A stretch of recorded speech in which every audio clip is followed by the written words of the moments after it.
Peter Delpena with USA Under-19 women players Laasya Mullapudi and Anika Kolan after a 31-run victory over the UAE here at Steyn City School in South Africa. The final warm-up match before the group stage starts on Saturday at the inaugural ICC Women's Under-19 World Cup. Congratulations first off on the victory. Laasya, I'll start with you. You top scored 33 off 28 balls, 6 boundaries. That was a major talking point after the first match against Scotland the other day. The lack of boundaries, there were only 2. And you single-handedly scored 6. Seemed like a much more aggressive approach collectively, and that was spurred by you.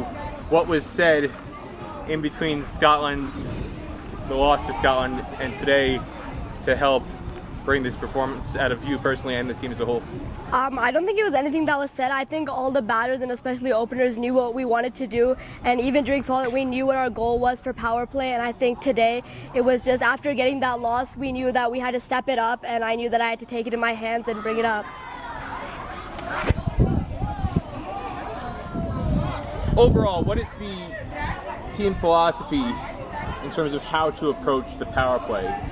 It seems like there's a much greater platform to launch from in the final 10 overs. The team's always scoring a lot more runs in the final 10 overs, and it seems like even though the field is up, at times there's a bit more of a conservative approach in that 6-over sequence to start the match. So what is the philosophy from the coach or from the team leadership in general in terms of how to approach that to get the best benefit for the team? I mean, obviously power play, like batters are expected to hit it over, but I think you want to do it in moderation. So we're all expected to score, I'd say, around 40 runs in 6 overs. But obviously this is in wickets in hand, so I think each of our batters are self-aware of what they need to do in each scenario.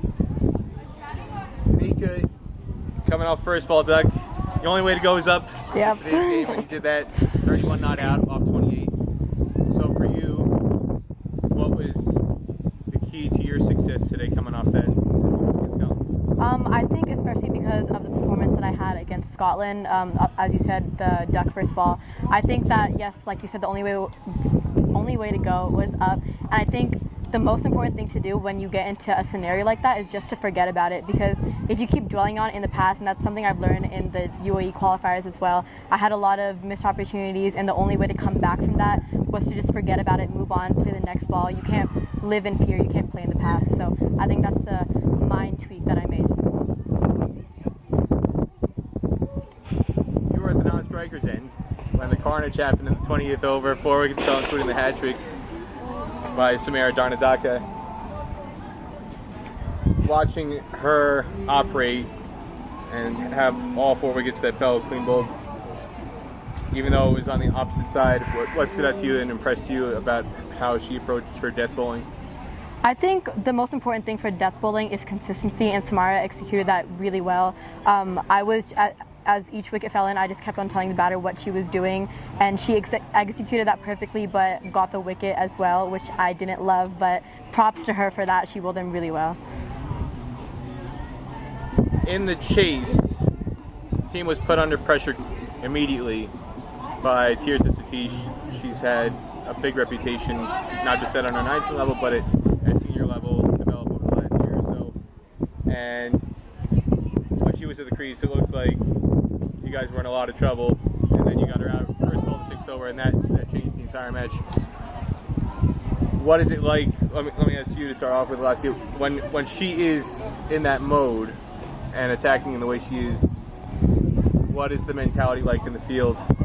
The mentality is to go even stronger. I think if she's at her peak and she's scoring on us, we know that we have to stop all the runs possible, all the boundaries, take all the catches we can, and props to all the bowlers that bowled to her. I think we stuck to that well and eventually got that wicket that was necessary by Aditi Ba. And then after she fell,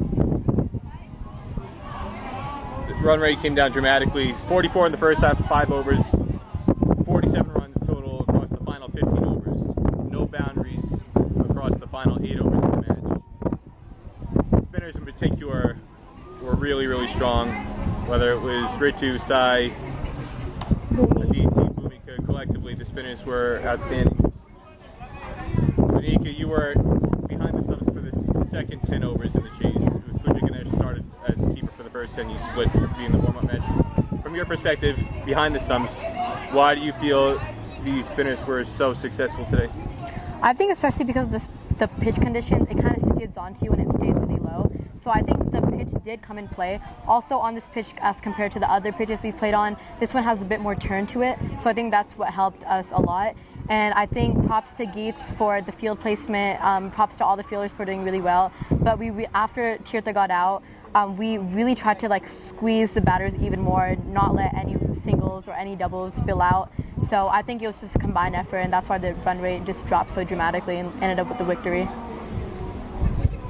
Taking it from a different perspective, looking at that last 10 overs, especially the last 8 overs, no boundaries, but at the same time, there was not a lot of aggression in terms of chasing that target, even though the run rate at that time was not really out of control. It didn't really get out of control until like the last 5 overs, 4 overs.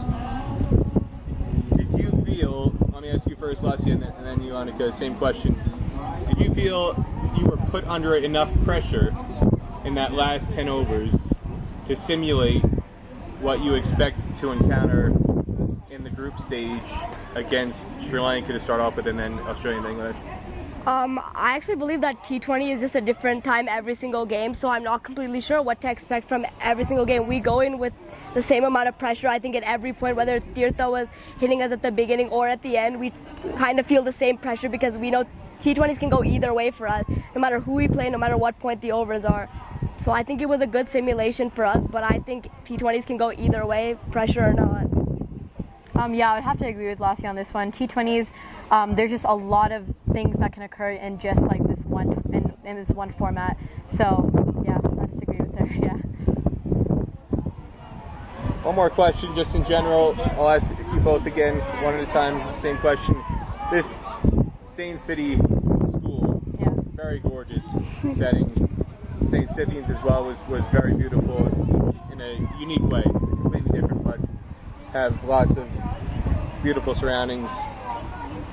What is it like for you coming on tour and experiencing South Africa like this, cricket or non-cricket, just as a life experience, getting able to take these things in and be able to soak it up? What has it been like for you so far, Laasya? Honestly, I love it. Like, I love the idea of traveling, and cricket just gives you a brand new opportunity, a brand new outlook on everything. I feel like also being able to play cricket in different places, you get to really know the people. We encountered like people from the school, like in like just various like throughout the grounds, and it's just so nice to see a new place for me. I love it. Yeah, I think South Africa is so beautiful. I'm so honored to be here. From a cricket perspective, I think the pitches are outstanding, and it just coming from USA where there's not a lot of turf wickets and like they're there in the making, but coming from where we play a lot of our practices on concrete pitches, I think this is just a different outlook on the way we play cricket, and it's amazing. And coming from a social perspective, we met a lot of new people here. I love the environment here. We made friends with everyone we met here, the net bowlers, anyone who's helped us. So I just love South Africa, and I'm proud to be here. Yeah, ask you one more question. The second innings was happening. I think when a lot of the kids at the school here came out for recess lunchtime, and when the first 2 wickets fell, there was some USA chants that broke out. Did you ever expect when you came to South Africa to have a USA chant that wasn't from the parents section? No, honestly, because I didn't realize that we'd be playing at a school for one, and I didn't. So, and the fact that they came out during their free time to support us, I think that was really great. They might have been young, but the spirit comes in all kinds of ages, so I think it was really great to hear them. We got a few smiles, so it was really great to hear that. Yeah, it was just amazing. I feel like it was a shocker, at least when I saw like a bunch of kids start running out the minute we started playing. But honestly, it was just a new outlook on us. I feel like there are many times where you see crowds for the other team playing against USA. So just seeing just little kids or just anybody vote for us, it just gives you a brand new like outlook. It's like, you know you're there to win and you know you're there to play. Anything else either one of you wants to say about today's performance and your expectations and thoughts heading into the first official group stage match against Sri Lanka? I'm actually just proud of USA. I think our bounce back after Scotland was just amazing. I think we really brought the pressure today, and I think we're ready to go into the group stage, and T20 is a different game every single time, and I think we're ready for anything now. Yeah, I would have to agree with that one. I think we really bounced back after Scotland, and taking that loss and ending with another victory, it just shows how much can happen in the T20 format, and I think it just gives us a whole new confidence boost knowing what could happen going into the group stage. All right, USA Women's Under-19 players Laasya Mullapudi and Anika Kolan, thank you so much again. Thank you.